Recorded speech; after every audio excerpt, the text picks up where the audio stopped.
The last stop before the race was Kiruna. We arrived in the evening, the day before our first day, which was Friday. It was a rainy day and we took a cabin again.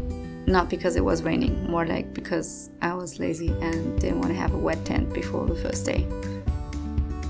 So this is Kiruna. Can you believe that this whole city is going to be moved because they found a huge deposit of iron ore below it? So this was probably the first and the last time I've seen the city like this. I tried to take in as many impressions as I could, but I was too excited to pay attention to all the details. Ist Mama Stimmt.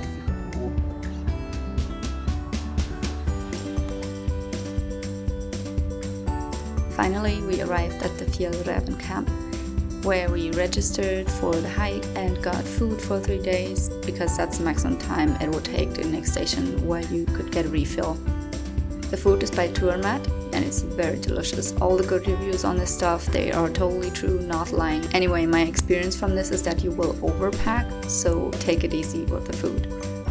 We also got 1 gas canister. I brought my alcohol stove anyway, and the gas stayed in the last corner of my pack for the entire race because I didn't even look at it once.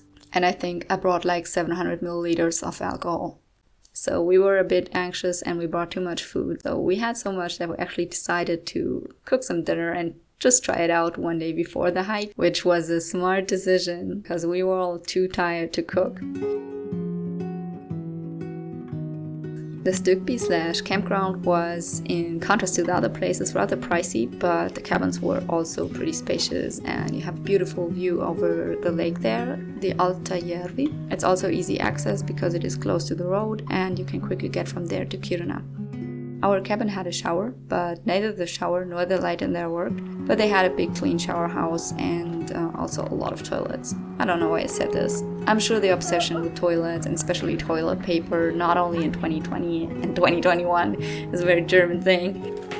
Embrace your weirdness.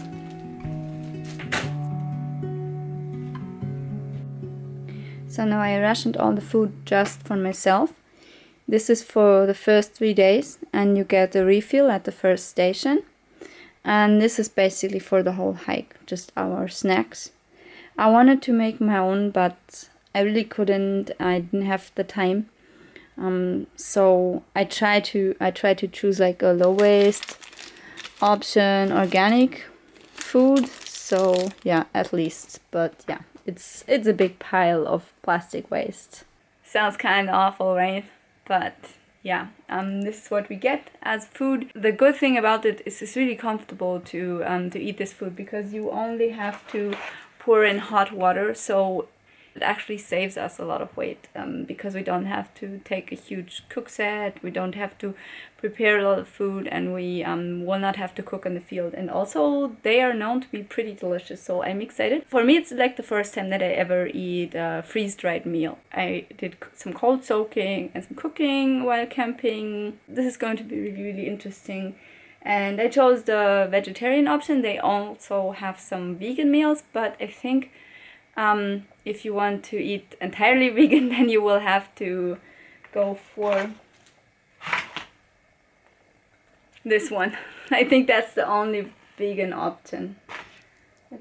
Yeah, everything else seems to be only ovo, lacto, pesco, vegetarian. And then this we also got from the Fjällräven.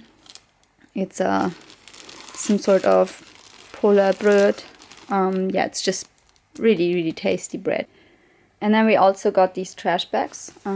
Each person gets 1, so we just took 2. You can take as many as you want. We just took 2 because I think like just is so much. And because it is actually labeled a sustainable event, in the end they will kind of weigh your trash and then you get like a price if you don't have so much trash, I guess. Yeah, let's see how that turns out because I don't see it yet, how that would work. Like maybe some people bring even more, like even more than the actual meals. And I'm not really sure about that because we just brought these cereal bars and almond bars and that stuff. But maybe people bring even more. I don't really know.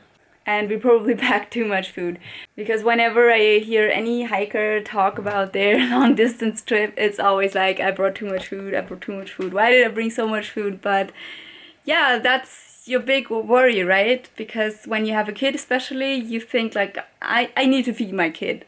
I need to feed myself, of course, but I myself, I don't matter that much. But to see my kid hungry or unhappy, yeah, no. So now, and this is all the stuff that my husband will carry. He insisted on bringing his toilet paper. So me being a stupid zero waster, I bring my shit rack, and I hope this will work out. There's his trash bag, his cereal bars, bread, and all the other stuff. Oh, and of course some of this is also for our daughter, but she's probably not going to eat super much because, yeah, it totally depends on whether or not she likes it. She can eat as much as an adult, but I think she will be fine, and she will probably snack more of the bread. So I tried to use the last night before the hike to wind down, but it didn't really work. So I just walked around the campsite and took a bunch of pictures of the beautiful lake. Did I mention that I got super anxious that my memory card wouldn't be big enough? And right before Kiruna, my husband had to buy me another one so I wouldn't have like a major meltdown. Yeah, that happened.